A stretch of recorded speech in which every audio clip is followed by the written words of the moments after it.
Okay, I'd like to welcome everybody here to a commission meeting today. Beautiful day out there. It's a beautiful day to be here, hopefully. Anyway, anybody have any opening statements? Okay. Let's do the approval of the minutes for March 12th, 2024. Anybody have any changes? Do we want to do that? Pardon? Pledge of allegiance and stuff before, or What's that? pledge of allegiance? Oh, yeah, sorry, jumping the gun. Okay, first, let's have Trevor say the prayer, and then I'll lead us in the pledge.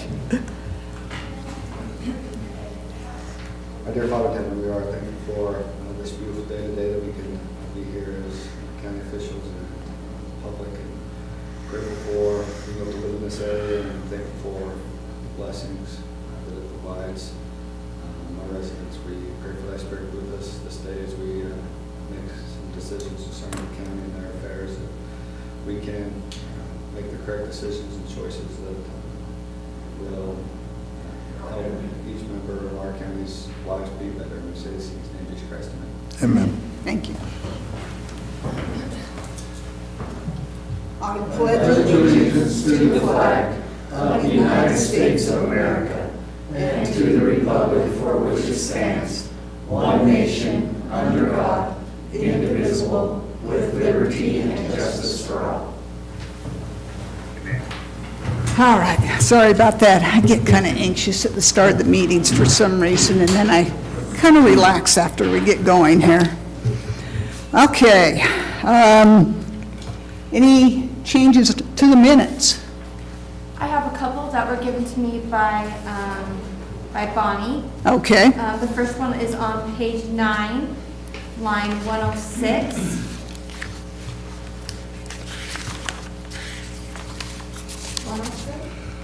Yes. Page 5. oh, line- 5, Sorry, page 5. line 106, 106. okay, Where she explained that the list would be circulated within the county first, and then whatever is left will be sold at publicsurplus.com. So she wants that last okay, little bit to be changed. And then the other one is on page 9, line 263.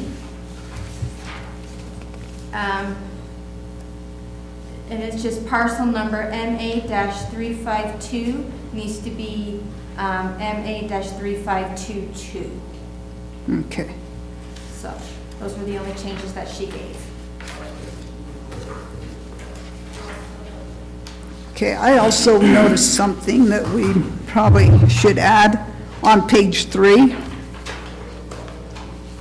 line 49.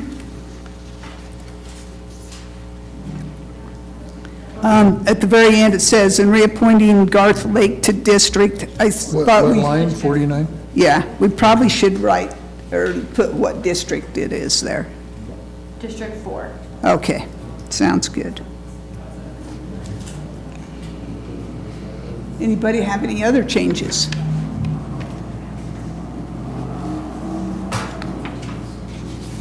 Okay, guess we need a motion then, if everybody's good. I move we approve the minutes as corrected. What day are they?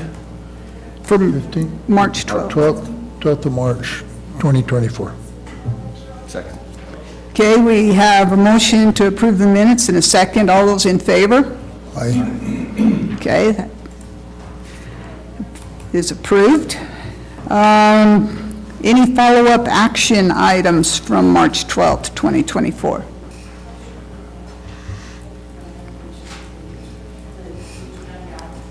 Okay, we'll move on to the 10:05 agenda item, ratification of the donation of $5,000 to Oak City for the Veteran Memorial.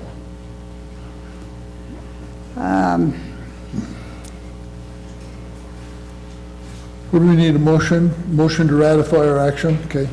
I would. Any discussion? No other, No, second. no discussion. I move that we ratify our donation to the Veterans Memorial.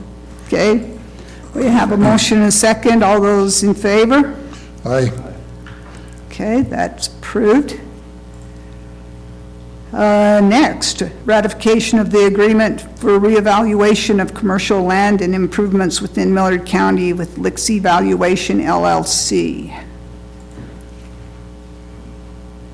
Is this what we talked We about? approved it last week. It's Okay. still on the agenda, so you have to ratify the approval. I'd just like to ask Laura a question. Is there any changes or anything after you talk to them, or we just, We've been working, moving forward. okay, I just wondering if there's any, if we run into any hiccups or what, we're going the direction we said we was going to go? You Okay, already signed it, and Marky's got a copy. all right.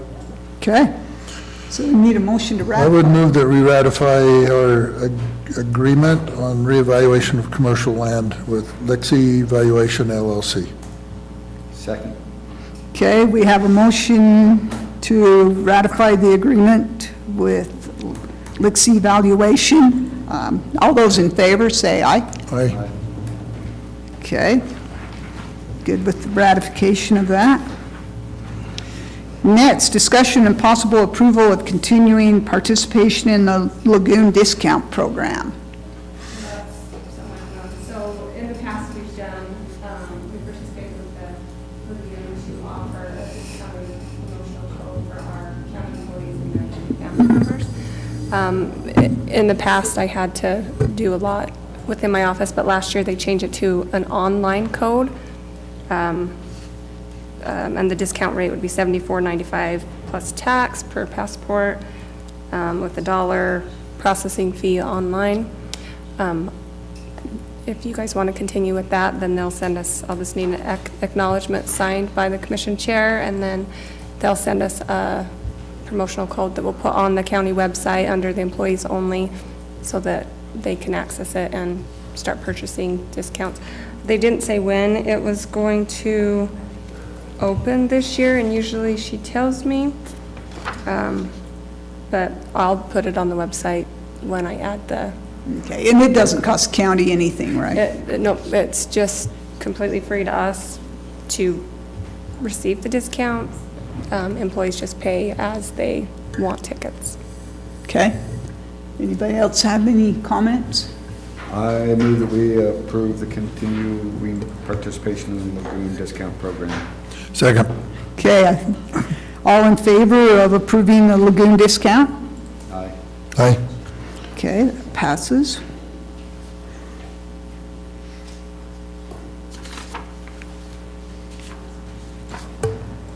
Okay, the 1010 agenda item, discussion and possible approval of a purchasing card for John Higgins. Do we need Bonnie to help us out with that? Yeah, so John just requested a purchasing card for purchasing, probably more for travel. He went to a conference recently and paid for himself and another employee, and it was just under $2,500. So that would probably be a minimum recommendation for balance or credit. So $2,500 credit limit? Yeah, something like that. So I ask you, how come we don't call it a credit card? It's a purchasing card because you can limit it more than you can a credit card. Like you can So limit it's the different risk. than a credit card then? Yes, a little bit different, yeah. Okay. Yep. And- Just you handle it different, or? Yeah, so you can put restrictions, like places that we would never want an employee to charge would be restricted. The card wouldn't work at certain businesses that they would never need to charge there. So you can, there's just less risk, plus we get a percentage back too. Okay. Would him having one make it certain things easier in your office? It's sixes for us. Sixes. Yeah, we just ask if they can to still, we have a little sales tax exemption card that they try not to get, add sales tax on there. Sometimes they can't, but room tax, we can always get a refund on that, so. I would move, if no further discussion, I'd move that we approve the purchasing card for John Higgins at $2,500. Is that what you're saying? Yeah, I would suggest that as a minimum, so. Second. Okay, we have a motion and a second to approve a purchasing card for John Higgins in the amount of $2,500. Everyone in favor? Aye. Aye. Okay, that It's approved. Okay, monthly financial review.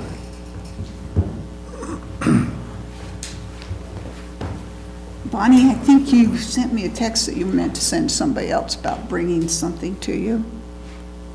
Oh, I don't know. I left my remarkable. Oh, yep. Would You know you- what? It was, I meant to send it to Vicki Bennett. Oh, okay. She heard me now, so, yeah. Sorry about that. That's okay. So, There's too many Vickies here, I guess. right. Okay, monthly financial review. So we met with Commissioner Lyman last Thursday. Yep, and we did an in-depth review of the month of February. And we also emailed those reports out, I believe. Yep. Not sure of the date, On the but, 14th. so, I don't know if you've had a chance to review them or have any questions for us, but everything looked normal. We were in balance on all our funds. Everything looked good to me. Yep, so, You okay with it, Trevor? Good. Bill? You okay with the? Good, yep.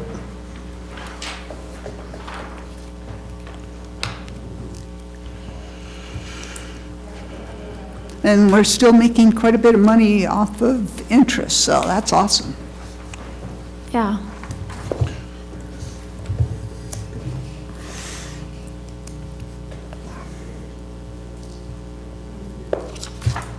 Thanks.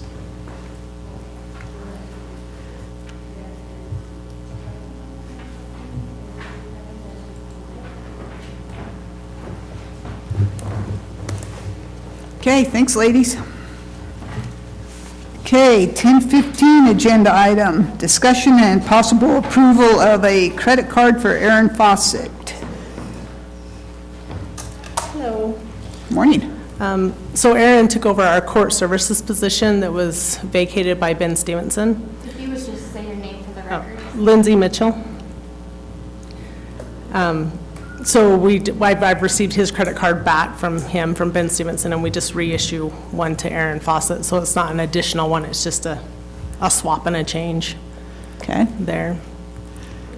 And that's for when they go on transports and different things, if they run into problems or. do you know how much the credit limit is on it? I think it's 1,000 or 1,500.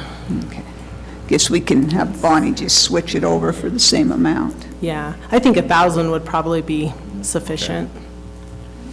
They really don't use them very often. Okay. Bill, anything you have? I make a motion to approve credit card for Aaron Fawcett at $1,000. Second, Okay, we have a motion and a second to approve a credit card for Aaron Fawcett for $1,000 credit limit. All those in favor? aye. Aye. Okay. That's good. Okay, next is discussion and possible approval of cell phone allowances for Carter Mitchell, Tyler Harris, Jason Howell, and Darius Fort. Yeah, all four of these deputies have just come off our field training officer program, and they're eligible now for their cell phone stipends. So we're just requesting those as part of our function out there at $40 per month for all of them. Okay, I think that's the regular rate, isn't it? Yeah. Okay, any discussion? I'd move that we approve the cell phone allowances for Carter Mitchell, Tyler Harris, Jason Howe, and Darius Fort at $40. Second. Okay, we have a motion and second to approve the cell phone allowance for Carter Mitchell, Tyler Harris, Jason Howell, and Darius Fort for $40 per month. All those in favor? Aye. Okay, it's approved. Okay, next is discussion and possible approval of cell allowance increase for Jared Bennett and Pat Bennett. Yeah, I just recently did a cell phone stipend audit within our office to make sure who we had on and how much they were being paid. And Jared promoted to lieutenant last year, and Pat Bennett also to captain within the last few years. And we might have missed it on our cell phone audit last year, but both of those employees would be eligible for the $80 per month, and they're receiving the $60 per month stipend right now. So we're just requesting them be bumped up to 80 in coordinates with what we've done in the past. So who gets 40 in the sheriff's department? All of the deputies. All the deputies? All the deputies get 40. Sergeants get 60. Lieutenants, captains get 80. Is where we've kind of leveled off, so upper command staff gets 80. Any other discussion? I'd move that we approve the cell phone allowance increase for Jared Bennett and Pat Bennett to $80 from 60 to 80. Second. Okay, we have a motion and a second to increase the cell phone allowance for Jared Bennett and Pat Bennett to both $80 per month. All in favor? Aye. Okay, that Thank you. passes. Thank you.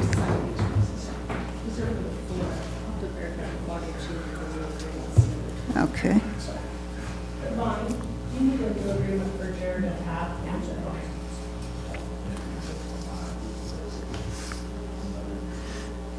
What's the date today? Okay. So I was going to guess, but I didn't want to mess up. Okay. Yep, no problem.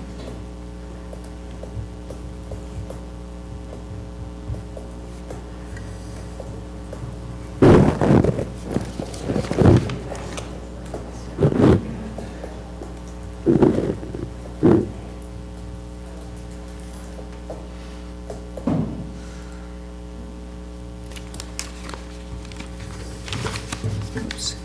Guess I've got one more. Sorry. Trying to write as fast as I can.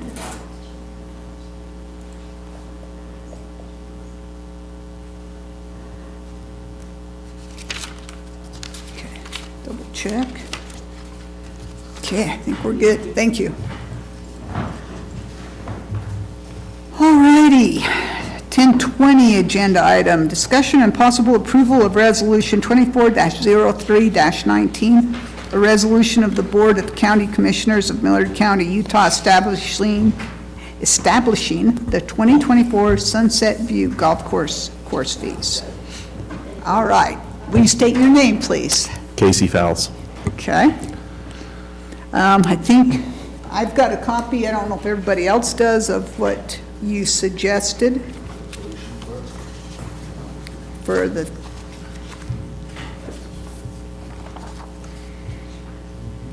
Is that what you have already?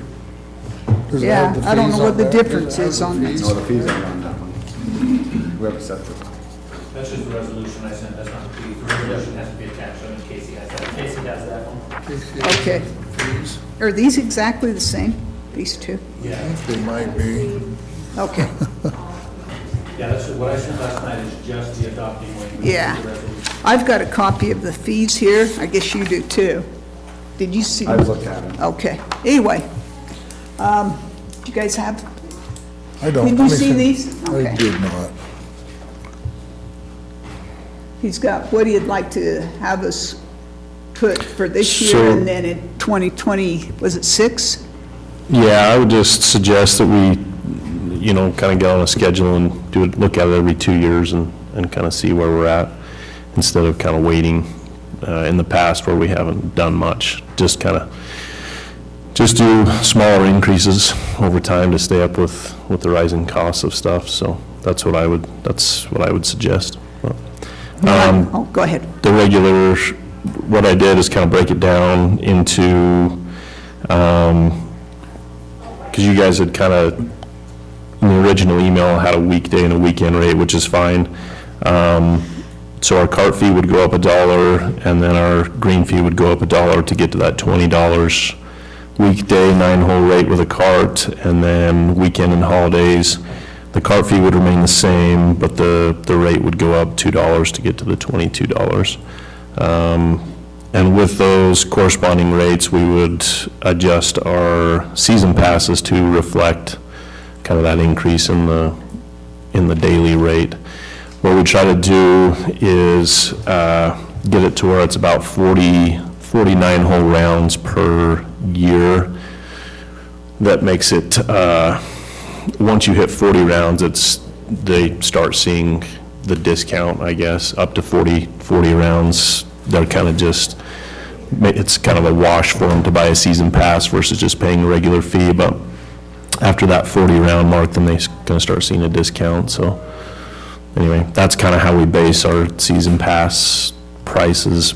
The jump accordingly is kind of run those numbers, so. So if they do 18 holes, does the green fee just double? Yeah, just doubles, so it'd be 40 for 18 and 44 for 18 on a weekend or a holiday, so. Okay. And that's up from 36, so. When I was talking to Casey a few days ago, he was mentioning that during the winter, that there's a group of guys that come down from Springville pretty much every week. And Yeah, so we've offered, and it's been ongoing for about 20 years. We do like an all-day play rate, just because we close our back nine. We have to cover the back nine greens with tarps, so they make it through the winter okay. Something we've done for about 13, 14 years now. And it's pretty standard practice across the industry to offer some kind of a discount for the winter. So generally, they're playing 18 holes.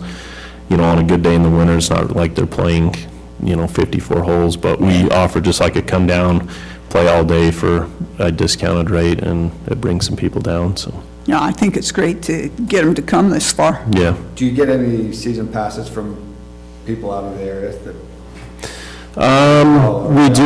We have some, so we kind of have a good relationship with, like Eureka.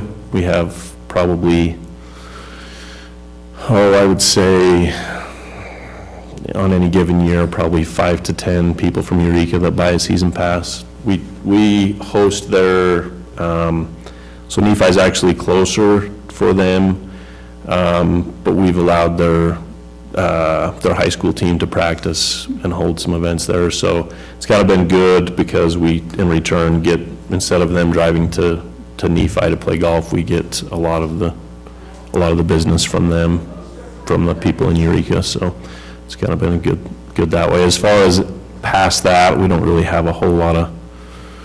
Because you get quite a few just day guys coming down, don't we? Yeah, yeah. Just not enough they. Yeah, I mean, we have a lot of guys that buy season passes too. That's kind of where, I mean, most of the time, like especially through the winter, of the 20 guys I'll have play, 19 of them have season passes already, so, anyway. So the one thing I did notice is, and it's only $1, but the carts, looking at comparing it to everybody else's, Yeah, were $8, except for maybe 106. that was us. 106. So I guess, do we have heartburn just bumping up to 8 for the carts? Again, it's kind of one of those things, you'll have some guys have some heartburn. So the way the season pass works, there's a couple different ways to do it. They buy a season pass and then they pay a cart fee if they play. So if a guy has a season pass, and we still allow personal carts, we have some guys that have personal carts out there. So if a guy buys a season pass, he goes to play 9 holes, he still is responsible for the cart fee. So that's, again, I mean, I would suggest, again, going up in increments, that's something we can look at probably, in my suggestion, and you guys, again, it's your ballpark, so, yeah, we have been lower on the cart fees than others. Generally what happens, and we did get some extra carts last year, but it's kind of like, guys will, like Nephi jumped theirs up because they got a whole brand new fleet of carts. So they jumped theirs up a little bit to kind of help offset that, so. Our carts are getting pretty hammered. And this comparison, are these all, other than Paradise, are these all municipally owned?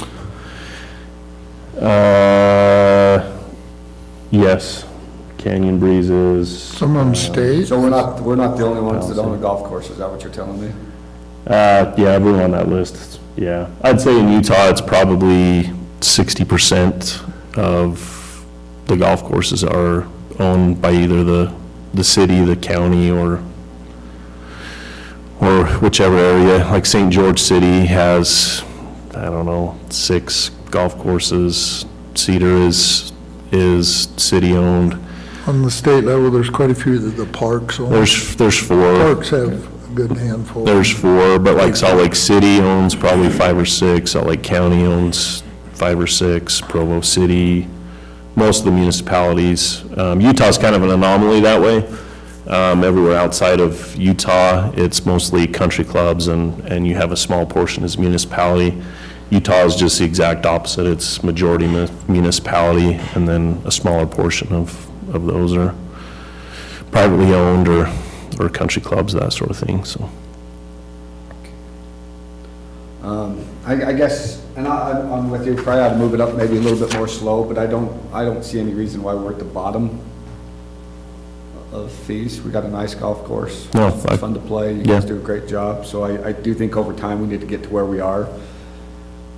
Maybe more in the middle, because I even think with up in the fees, we're still Yeah, we're still gonna be on the low at the end. low end. Yeah, we're still gonna be on the low end. But I do agree with you, maybe maybe the next time we get to where we're, Yeah, that's what I would suggest, is just try to keep up, as more of a gradual increase than kind of a shock to the system. But again, it's your guys' decision, so if you're wanting to bump the cart fee to 8, we can do that. Just might get a few phone calls, so. Only a few? What's your problem with only a few?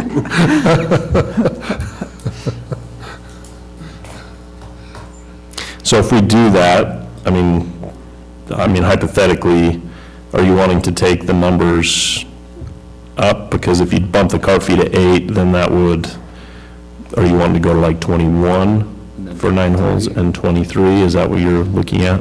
I think right now I'm fine, because the weekend rate was right at we match maybe that lower end. Because I agree, we don't want to shock everybody all at once, but maybe they get used to, and you get the word out that, hey, every 2 years, we're looking at this. Yeah, so. And at some point, we are in the middle. Yeah. At the bottom. Yeah, I mean, like I said, Nephi has a new fleet of carts, Coveview has a new fleet of carts. I can't answer about Paradise. Millsite has a brand new fleet of carts. Palisade has a brand new fleet of carts. And so you're getting that ours are all the older ones, so. Our we don't carts work as much. are 7 years old, so, Well, we don't want them racing out there anyway. well, yeah. I'm just saying, I mean, there is, generally when you do something like that, there's like some kind of a justification. Do these other golf courses have a different weekend rate, or are their rates the It same? varies, some of them do, some of them don't. Palisade has a weekend rate, Coveview does not, Canyon Hills does not, but what they do is they don't offer like a senior discount on a weekend or a junior rate on a weekend, so. Canyon Breeze, I'm not exactly sure if they do a weekend or weekday rate. It's not an uncommon practice to have a weekend rate and a weekday rate. Because our weekend rate that you have suggested is as high as the other golf courses rates, Yeah, so. yeah, and it's still, I mean, it gets up there to where we're maybe not matching, but $1 off or something, so. Well, we also are a little bit more off the path than all of them except for Millsite. Is that Yeah. Farron, isn't it? Is that Farron? Which one's it? You have Farron on there? Farron's on there, yeah. Yeah, Farron, I mean, and that's kind of one of our things, right, is we are off the beaten path. I had a husband and wife this weekend that, they're from Logan, they haven't been able to golf yet, and so they came down and they kept playing. They played like 36 holes a day, and they vacationed to Delta, which I'm not sure why, but other than The sun was shining. the sun was shining, I You been to guess. Logan? but They played Friday, Saturday, Sunday, and Monday, and, part of that draw is, hey, we can come play, it's affordable, so, anyway, that's kind of what I see on my end, is raising the rates is one thing, but, staying that niche where it's like, hey, yeah, Delta's affordable, Delta's family-friendly, Delta's, and I like to see more participation than less, so, doing it gradually over time, I think that's why that makes more sense, is just because you probably push a few people out, not a ton, but there will be some people, it's just how it is, that when when you raise the rates. The construction guys probably won't know, I don't know if they know what we charge them anyways, so. they just- Well, Bill doesn't mind taking a few phone calls though if we go a little higher, so. Yeah. So you get, I would just say, you know, we've had a lot of discussion on this. For some reason, it's a vulnerable topic, but I think the difference, but the rates are low. It would be, I don't know if we can take much pride in having the lowest rate. It'd be nice to get a rates that are competitive, but in discussion with Casey, I'm willing to look at some transition.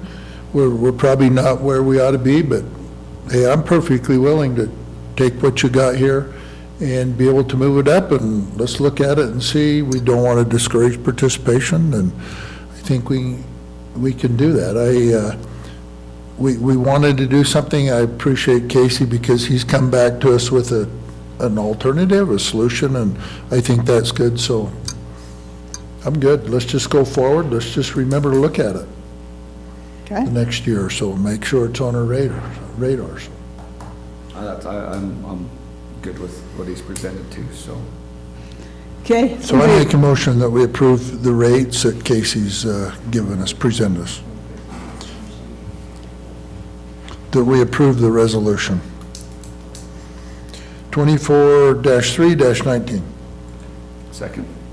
Okay. We have a motion and a second to approve Resolution 24-03-19. All those in favor? Roll call. Oh, whoops. Roll call vote. Open roll call vote on resolution 24-03-19 as discussed. Commissioner Johnson? Yes. Commissioner Wright? Yes. Commissioner Williams? Yes. Casey, will you email Marky a clean copy of the schedule without the columns on it? Yeah, we can do that. This is columns, I was thinking who's free, that's what I, Vegas columns? yes, gotcha. Just something to go with the resolution. Yep.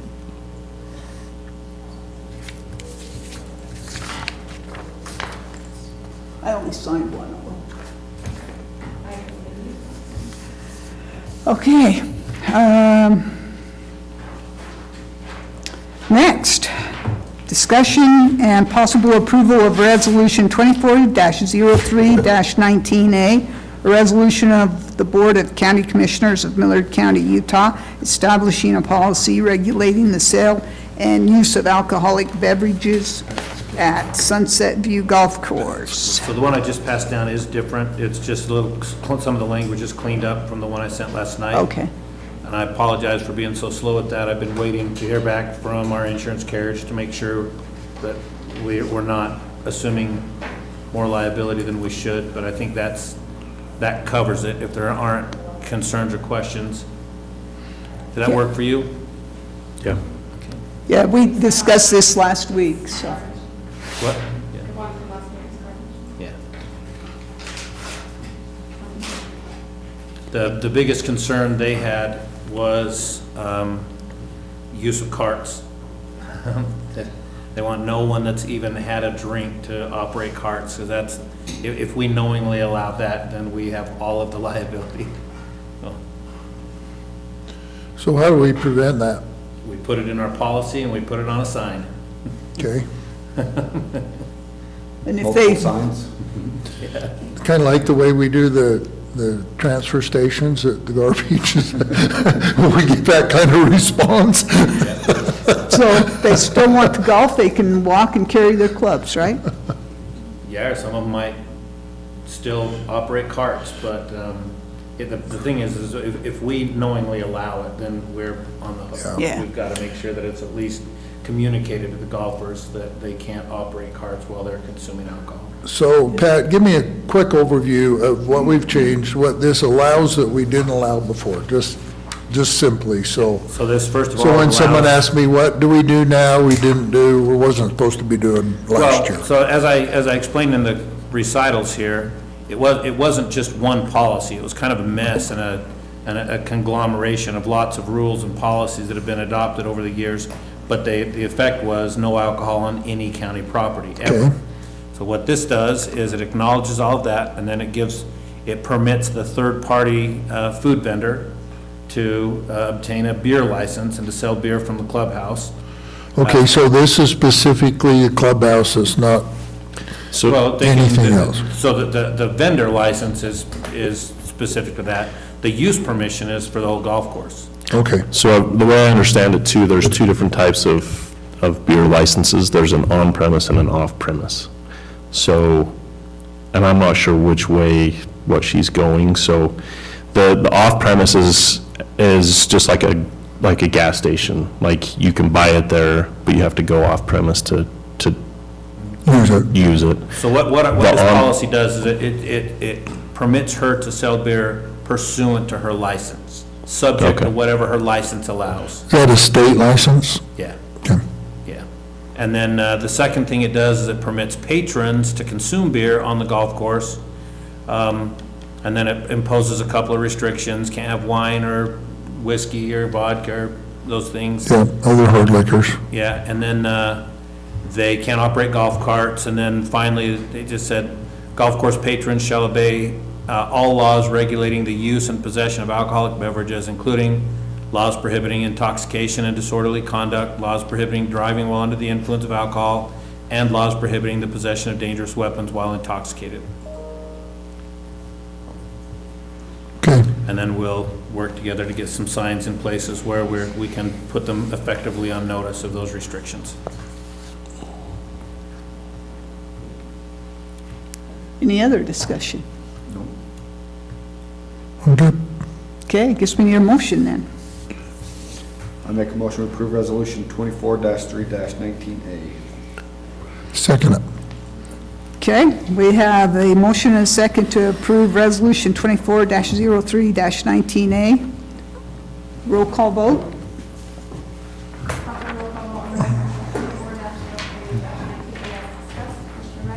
Yes. Yes. Yes.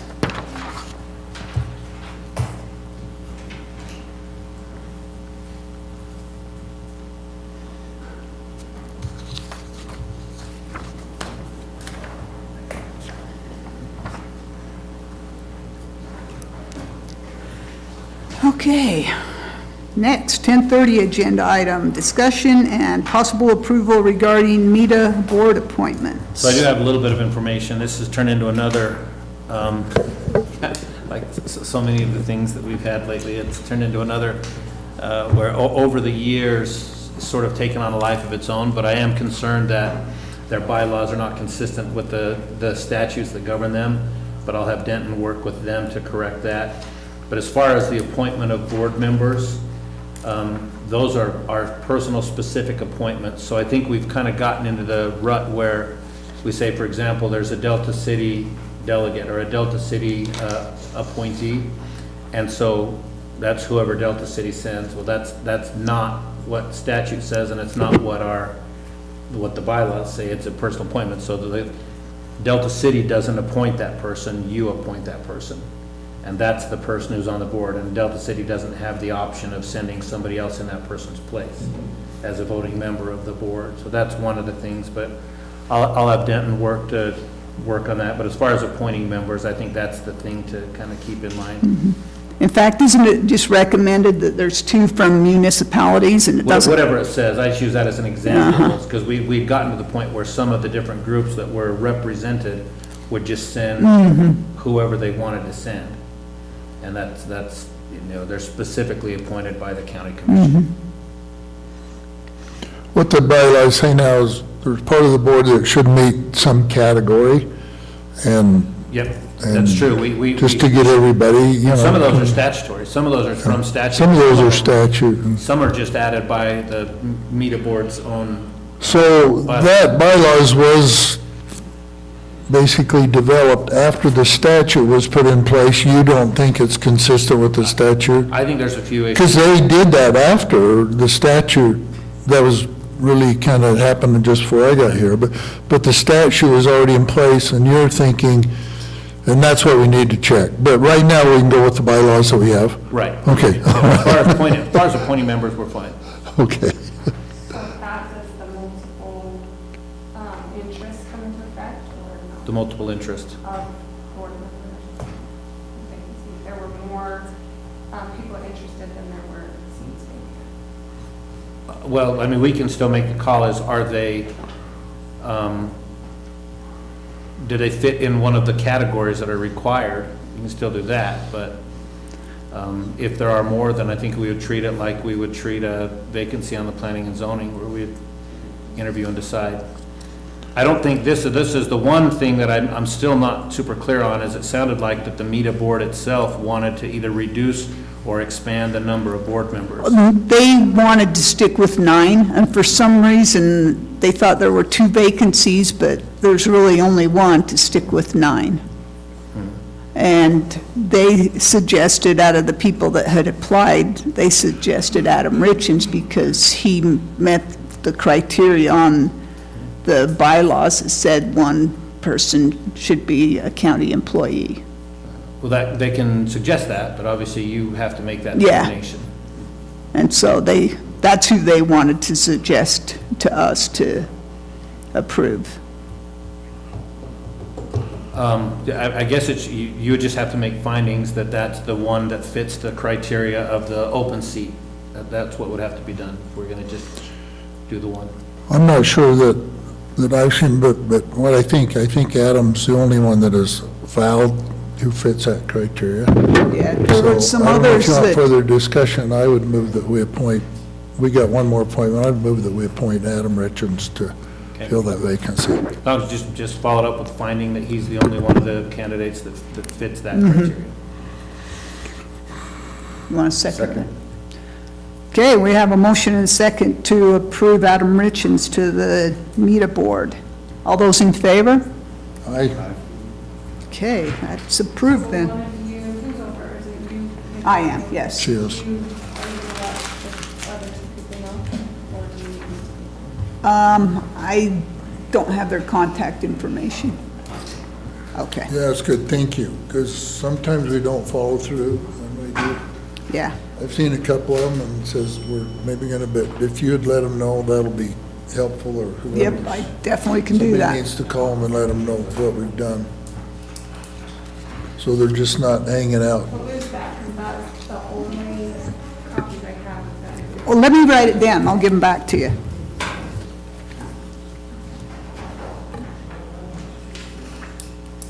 Yeah. I don't know which one, I turned off and then turned back on. I think this is the one. By the way, Adam, we do have a meeting in the morning. Yes.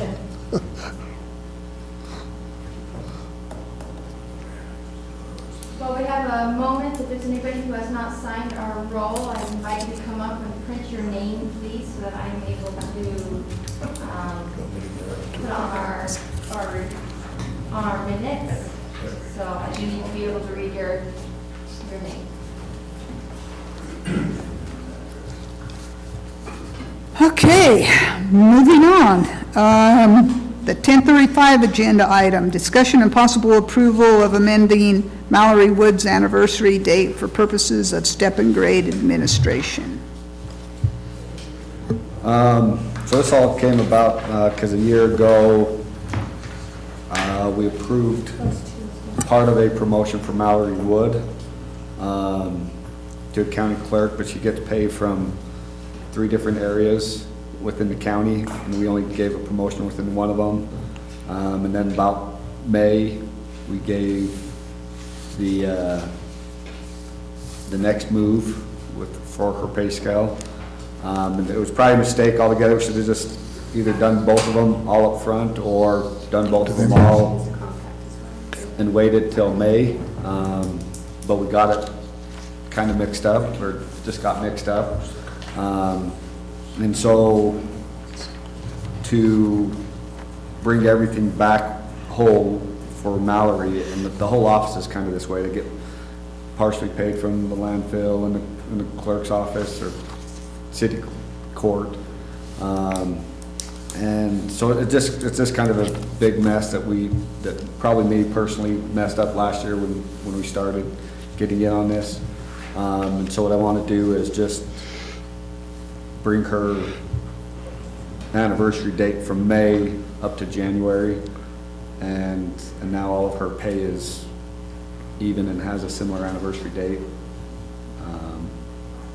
And that's kind of where we're at with it. So she doesn't get paid from the clerk's office, she gets paid from the Delta office. Yeah, that's what I meant. Any questions, Bill? No, no questions. Okay, guess we need a Is that clear motion. enough? Or do you have any wording advice? I think the advice is that it has to distinguish this situation from others, so that, to avoid the flood. Yeah. Okay, I feel, like I said, I just want to make sure this is a special circumstance where I had made a mistake last year, and we just want to get all of her pay grades or different pay areas on the same time frame. So we're going to move that to January. So I make that motion, we approve amending Mallory Wood's anniversary date to January. Second. Sorry. Okay, we have a motion and a second to approve amending Mallory Wood's anniversary date to January. All those in favor? Aye. Aye. Okay, that passes. Okay, 10:40 agenda item, Girls State presentation from Sarah Richens. So I actually got a call from her this morning. She had a meeting this morning with taxes and whatnot, and so she wasn't able to come. She did send me an email that she would like me to read, and then she said if you had any questions for her, she'd be willing to step out and answer a phone call. It's basically the same request that, they come every year. But this is basically what she said. The American Legion Auxiliary Unit 135 appreciates your financial support for students from Delta High School to attend Yukon Girls State. This year we have one girl, Maddie Styler, that is able to attend. The dates for Girls State are June 2nd through the 7th. It will be held at Weber State University, and the cost is $500 per girl. Traditionally, Millard County has paid half the cost for the young ladies to attend. And then she says, would Millard County be willing to pay $250 towards her fee? Thank you for your consideration. So, and then she did say that they are planning on coming back after Girls Day to come back and to report. So basically, it's just the normal request for the commission to pay half of the entry fee for only one girl this time. In the past, have they had more than one? It seems like we've had two or three other They did candidates. have more than one, but they kind of started dropping like flies with, days started conflicting with, I guess there's some travel, some training things for FBLA, FHA, just some other, Does the state limit how many a school can send, or it's just whoever wants to go. whoever wants to go? They have to apply and be approved, I Okay. think. Yeah, and then it's, it's up to them to come up with the entry fee, which, like she said, she would, if you have any more questions beyond that, she said she's willing to take a phone call. I think it's a really good program. But she did say that they do plan on coming back. It's just that this year, just how the dates worked out, she has only one girl that's able to attend. I'd move we support the contribution to the fee for one girl to Utah, to Girls State. $250? Yes, $250. Second? Okay, I have a motion and Yeah, $250. I have a motion and a second to pay $250 for Maddie Styler to go to Girls State. All those in favor? Aye. Okay, passes. All right. Moving on. If I could turn the page here. Okay.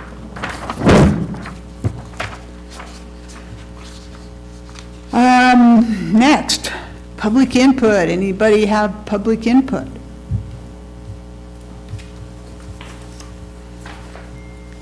Okay, Sorry, is public input on previous items, or is it? Okay. I'm not sure where I fall. You're a BOE, Bill. Okay, thank you for the clarification. Sorry about that. so we'll have you wait for a few That minutes. sounds great, no worries. Okay, other business. Do we have any other business? I have one here that, just an FYI, you know, when we do our budget every year, we pay, Bonnie, what do we pay, 50,000 to Bob Wagner? Wagner? I think something like, we have a contract with Bob, who's been in Washington forever. He started with Hatch, and, you know, I've had a association with him, and they work on, he has contracts with, in other states with rural Utah counties. And he works on public lands issues, and he sent me this, I just want you to see, this is, just to bring it up, so you know when we get in budget, this is what he's been working on. He helps us with our PILT money, our SRS money, and if there's anything going on with those things, financial obligations to counties, schools, SRS money, payment to PILT money, the forest proposals, the 30/30, which we would oppose, natural resources, and a variety of other things, gas and oil on public lands, and basically there's a list here for, I just wanted to give them to you, so when we get to that point in our budget, you'll know, because when I first come in, I thought, well, so what does he do? You know, we have this all the time.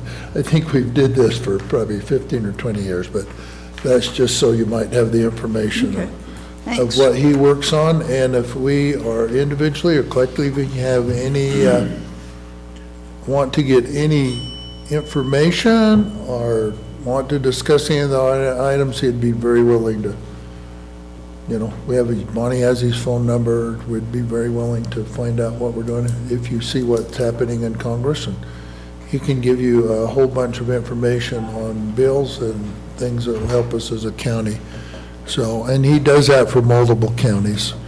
I think he represents some in Arizona, some in Oregon, and Eastern Oregon, and some others like that. So he's a pretty good resource to find out how that affects us, and has always helped us with the PILT money and other monies that we get from the Forest Service lands that they don't pay taxes on.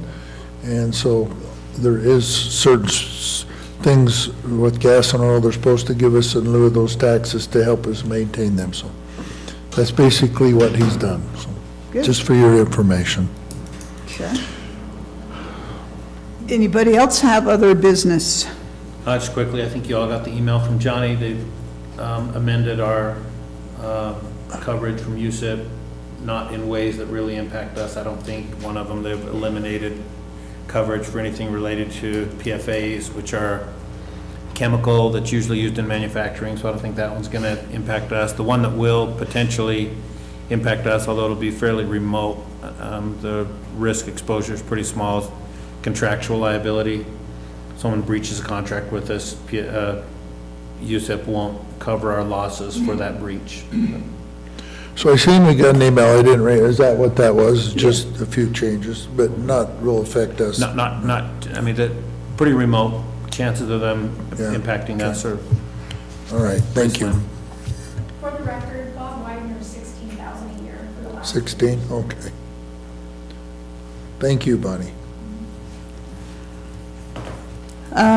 Couple of things I guess I'll mention here. We were talking about a dumpster for the Kanosh exit and found out that it was UDOT that would have to allow that to happen. Anyway, I talked to Keith Meinhardt, who's over the state road barn here in the county, and he was going to see if he could get some more information on that and see if it was possible for us to do that. And I then, followed up too. Did you talk to Keith? yeah, he told me that you'd talked to him about having youth groups go help I clean think that up. that at some point in time, at least, you know, every once in a while I have pet peeves. And one of those is when you get on any of the exit or off any of the exits in our county, look at the side of the road. It's filthy dirty. I mean, there's just trash, particularly at the end exits, like we got 8 of them, but particularly at the end ones that you don't have some service there. Everybody tends to use that as a garbage pit. My idea is, with some one-time resources, we need to organize something within our county where we have all kinds of youth groups, we have Girl State, we have all kinds of we have clubs, we have football, wrestling, basketball, all kinds of clubs, that we organize something. And I've talked to Keith, and we have no prohibition in our county that we can put up signs and have youth, like we've done that before, have youth groups or other groups. Like, I know there's a rehab ranch here. Brandon used them not too long ago to clean Cedar Mountain Road. We put up signs. Our county road department says that they'd be willing to put up the signs. Obviously, it's a safety concern. They'd furnish the garbage cans and everything. I asked Keith the prohibition on getting on a state highway, and he says, actually, this year in the legislature, they're trying to develop a program that they can allow groups to do that, because they can't keep it cleaned up. And he was going to check and get back. And his feeling was possibly we could assign these exits if we put some money that we could assign a youth group that they go there a couple times a year and give them $500 or $600 or whatever dollars, and have these youth groups gives them money to earn money for the organization and be able to take care of certain on and off ramps. We got a lot of work to do on that, but I think that's a good possibility to take care of some of the things that we're experiencing on these freeways. Maybe no one, but we probably got 20, 30 groups, clubs, organizations in the county that do fundraisers, and we could basically organize and give them an assignment. I think it'd take care of a lot of this stuff. So we're working on that. I think it'd be a good possibility if the state would let us do that. We talked to Brandon. He says he'll be glad to work with us any way we can. Is Good the opportunity. state paying for that, or the county paying for that? No, we'll have to pay for it. Clean state highways? We'll put, yeah. So We'll the end up- state's job- My assumption was maybe we could go after some, but we could put some one-time money in a fund to pay these groups to just, they come in and ask for donations to help them. It'll give them an opportunity to do something for their donation. So I don't know if there's any funds available through the state. I haven't explored that. Well, that's just my question. Why are we doing the state's job for them? Because it's not getting done, and I think it's a good way in community to help fund these groups and encourage. I think it encourages activities in our group and gives them something to do for some dollars. I think it's a good place for our resources to go. If we put some to a club to clean it up, I think it's a good process and a good place for it to go. There might be, I haven't explored any state revenues or any other thing other than out of our county budget. We're not talking about a lot of money, but I think some groups may be interested. I think that's probably a better opportunity for them than to go door to door or whatever, the other fundraisers. If we would have that out there, if you want to raise some money, here's an opportunity for you to help participate in the pride and participation of our county. So, but there might be other resources out there, Trevor. I don't know. My intent was to look at what we'd have within this county. Okay, also, I mentioned last week about needing to get 6 more roundtables at the county fair building, and I thought it'd be nice if we have matching tables with what's already there. So I talked to Brooks Jackson, and he's going to see what he knows what brand they are or whatever, but he's going to get some prices and stuff so we can give those to Rachel West and let her see if tourism can pay for those. Anyway, any other business anybody needs to discuss? Okay, moving on. Discussion and possible appointments to various county boards. Any other boards we need to appoint people to? Okay, looks like there aren't any.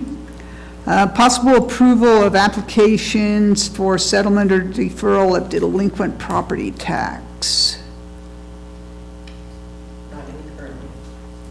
Okay, none of those. Next, discussion by each commissioner, county attorney, elected official, and secretary. Anybody have anything they need to contribute here?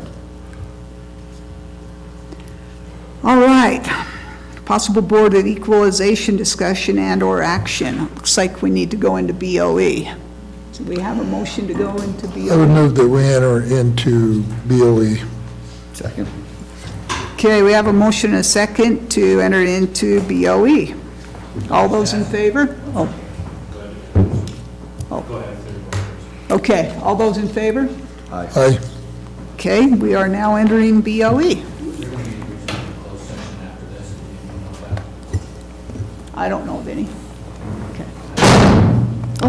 Okay. Okay, we have an appeal because we have a property, parcel 7714-1. It's owned by Mervyn and Carolyn Beckstrand Family Trust, and their agent representing them is here, Caden Abplanalp. I hope I said that correctly. So I'm going to turn the time over to the assessor to explain what happened with this property and the Greenbelt situation. Okay. Pull your mic close so we can hear. How's that? That's better. All right, so we're handling this through BOE. They had, we'll start with Greenbelt. Greenbelt requires a new application every time a new owner is involved, there's a name change, anything like that. We actually have to have a new application, and it has to have the owners sign it, because they are getting a tax break. And when they go off of Greenbelt, they actually have to pay the difference in taxes for the last 5 years. So it requires it whenever you change ownership? If they're- No yes. No other time? Only on If ownership? if they're not actually using it for Greenbelt, there are other circumstances where it's withdrawn, Okay, but it's every time you change ownership? Yes. Then you go from farm to farm, the new farm, absolutely. like the purchaser might have with the Greenbelt properties, but the land purchase does not qualify, they have to. So how does everybody know that? When they sign up for Greenbelt, they actually have to fill out the application, but the Greenbelt lien is tied into the land. So as soon as there is a name change, we actually will send them out an application. Oh, you send them, automatically. okay. Absolutely. That is, you communicate to them, tell them this ground has to, you have to qualify it and it has to go in Greenbelt, okay? Yes. That's what I was wondering, how would they know? So we send out notices, we will send out 3 notices reminding them that they need to get their applications and their paperwork into us, or we will roll back their So taxes. you send them 3? Yes. Okay. So in this case, they had issues getting everyone to sign it. There are multiple trustees on it. They were sent out, their notifications. Renee worked with them a lot. We were actually informed in September that the paperwork was on the way. We finally issued a rollback in February. So they've continued farming it, they've just had issues getting paperwork into us. So if we can get the paperwork in, but since we issued a rollback, we do have to handle this through BOE. So if we can get the paperwork in, we are not going to contest the rollback. We are willing to just continue having it in Greenbelt, but we need to have your guys' approval on that one. I'm going to recommend that they be allowed to keep their Greenbelt status, and we'll just put the rollback onto it, but I would like a time stipulation on it. If we do not have the application within a month, the rollback stands, just because the only reason we're even here is because we hadn't gotten an application back. Yeah, I don't know, and I apologize about that too. I wasn't involved in any of that at that point, and Why do you think they never got their application in? I have a couple of reasons, but I can't speak for them. But the person who was in the trust that was given the instruction to do it, and who emailed back in September, had a couple of deaths in the family, and I don't know if she actually mailed them or didn't. And my grandparents, who obviously when this application got required, because they changed it from their name into a trust, right? And so then obviously they had to reapply, and their health declined pretty rapidly and are in a retirement home, and they were not really involved, so it was more the trustees that needed to take action, and they obviously failed to do that, and so now I bought their home and am using the property with their permission, and would love to just keep, I mean, at this point, just keep using it as a greenbelt. Does the because that's- ground qualify then? Yeah, it's 14 acres, and I have retrenched it and hired somebody to reseed it, and I'm gonna be putting some cows on it just to rotational graze, and so, yeah. And I did send the application this morning, too. It still needs to be notarized downstairs, but yes. So I Or not think, notarized, recorded. yeah, so I don't think that, the time, whatever time frame you want to give, because I think it's in now. Every trustee needs to sign. Okay, yeah, when I talked with Vicki earlier, because that one that signed is the power of attorney, I was told Well, we'll that. verify it with the state. Let me just Okay. double check with Yeah. them, because this is their And program. if so, absolutely, whatever we need to do. I think the challenge is going to be with my grandparents, since they aren't going to remember any of it, and they're on that sheet, but the power of attorney is signed right there. And I sent a copy of the power of attorney too this morning. So Laura, on this case, so if you don't have green belt, what do you assess it as? Just vacant land or commercial? We would assess it as, so if it's not on Greenbelt, we have a difference between agriculture that's irrigated, and otherwise we value grazed land as just vacant land. Okay, so is green belt a reduction from grazing?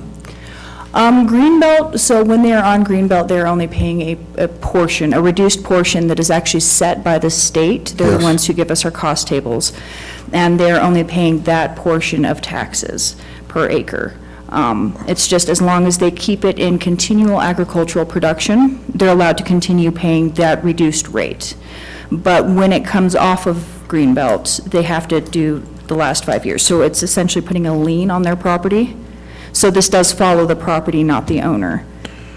So this question,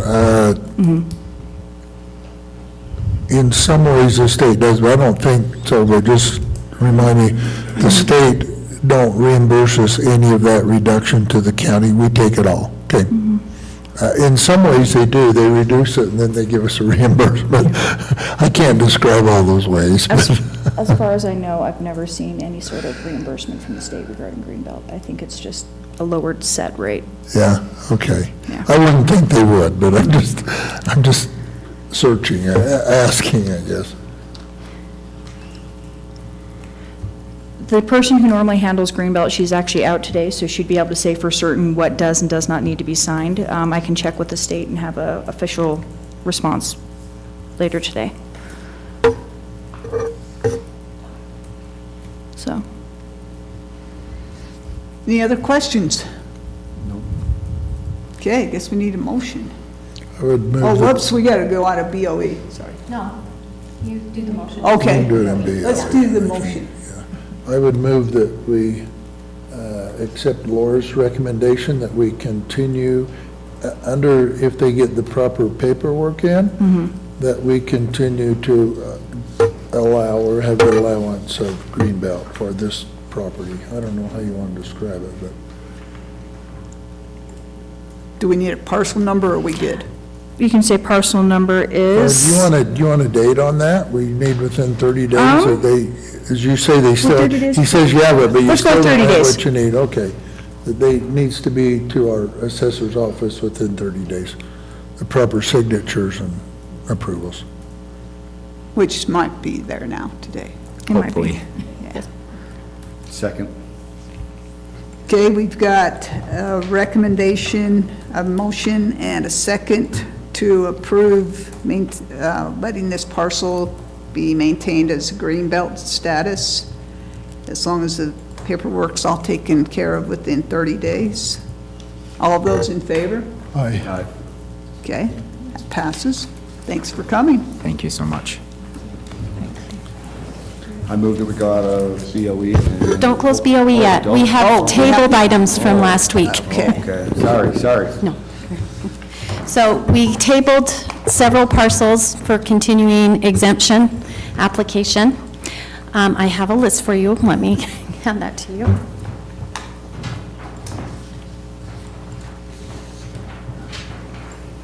Thank you.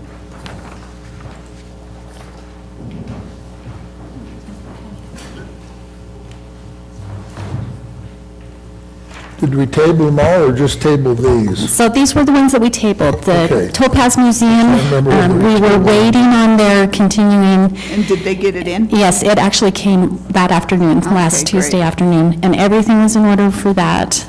There's, my recommendation, there's no reason to deny that continuing exemption on Topaz Museum.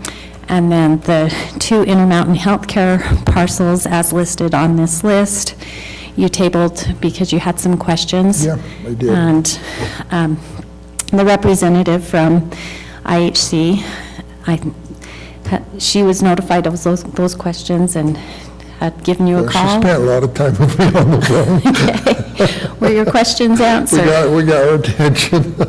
So under the circumstances, in the statute, IHC is supposed to have a number for their values of their hospital and equipment in the county, and their contributions, their care contributions is supposed to, by state statute, is equal what the taxes would be for that. In other words, they get the exemption. And, I had 2 questions. I says, so who's doing the appraisal? What is your value you're going? She sent a letter and says, oh, we're way over that. She says, we contribute, care we give us 17 times more than our value. And I says, well, that's really great. What is your value? And of course, she couldn't answer that. I says, I'd like to know your value. I'd like to see what you're doing for care. But the real question I ask is, this money's coming out of our pocket. It's county taxes that the state has exempted you. Would you consider any input that we have for what we would feel how the care should be given? Of course, our interest is they can give care through ambulances or equipment or anything else. And I think your care's great, but maybe we need an ambulance more than we need all the other stuff. And my opinion was, you're deciding in Salt Lake what we need down here. Would you consider us deciding what we need and contribute that for care instead of something else? So that's a question she didn't want to answer. She probably has to. Quite a while. This was a PR lady.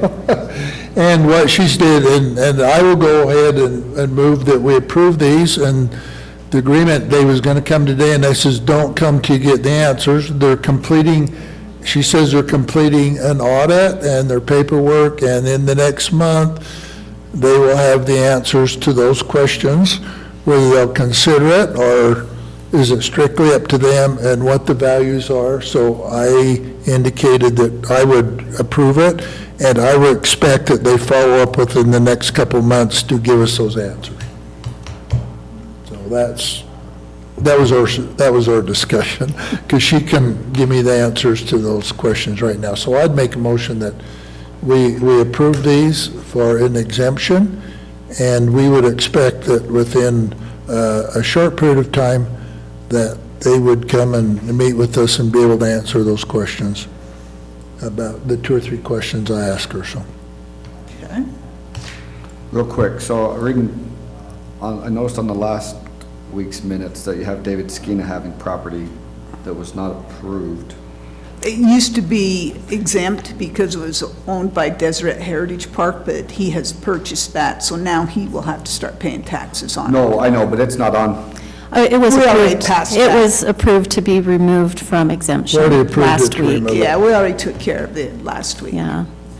So these are the parcels that we approved almost the whole list last Okay. week, and with removing the exemption from that property that changed ownership from Topaz Deseret didn't have their Heritage. application But or something, Topaz so didn't we have didn't their do it. applications in, so they were tabled along with IHC, so Bill's questions could be answered, okay. and so we just have to finalize Well, one of the these. questions is what is the value? I mean, they have 2 buildings here, IHC.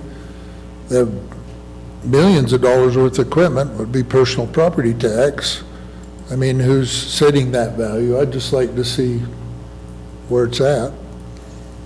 And So what happens if they don't get us that information? What do you, Well, what'll happen is, there was a big lawsuit in '85. Utah County sued them and says they didn't qualify for the exemption. So it was put in statute, IHC's always had an exemption.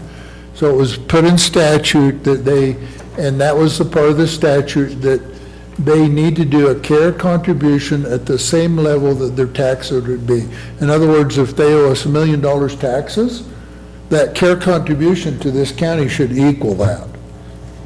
I'm sure it probably is. I'm sure there's enough stuff they can come up with. So they filed a lawsuit, went to the Supreme Court, and IHC won for the tax exemption. And the legislature traditionally over the years has continued to try to take away that tax exemption because of a variety of things. Maybe they deserve it, maybe they don't. So what would happen if we didn't approve it? They would file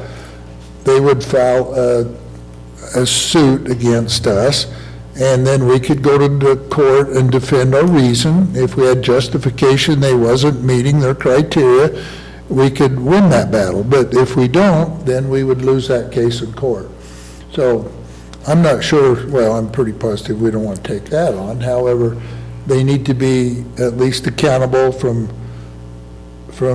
the years I've been here, we've never asked those questions. All it is we come in and they give us a bunch of figures. They come last year of this care contribution, and is that all in Ogden or Salt Lake or where? We appreciate your care contribution, but under statutory law, that should be coming to our county. We should be seeing a direct benefit for it in our county, not the hospital in Salt Lake or something like that. So we could, if we don't approve it, we'd probably get they would appeal, and then you'd have to go through the court system is what it would be. But we have the right to approve it or not approve it. Just like all the others, we could do the same thing. You've got the list, there's probably 100 churches on there, church properties. You could do the same thing with them. They would be under a different statutory obligation. I'm sure there's a religious exemption that they would be under, but you could not approve them, and then they would probably contend with you in court. So, but most of it's churches, IHC, and a few other county things. So, that answer your question? That's a pretty long. There's a longer one than I needed. Longer than you really needed. All right, so you're making a motion? Yes, I would make a motion that they have indicated their follow through and answer those questions. I would make a motion that we did not approve, that we approve them for the tax exemption for the county property tax that's due. Second. Okay, we have a motion and a second to approve the continued exemption for Intermountain Healthcare and Topaz Museum. All in favor? Aye. Okay, that passes. Guess now, can Thank we go you. out of BOE? That's everything Okay, we need a for BOE motion today. Thank you. Thanks. I would move that we move out of BOE. Second. Okay, we have a motion and a second to move out of BOE. All those in favor? Aye. Aye. All right, we're back into regular commission meeting. Possible review of county policies and contracts. None of those? Okay, a possible closed meeting pursuant to Utah Code annotated section 25-4-204 and 205. Pat said we don't need to have a closed meeting, so we'll move on. And there's nothing further to discuss, so I make a motion, we adjourn this. Oh, Just know that we were going to do the canvas at noon. okay, we will be doing the canvassing at noon. Today at noon?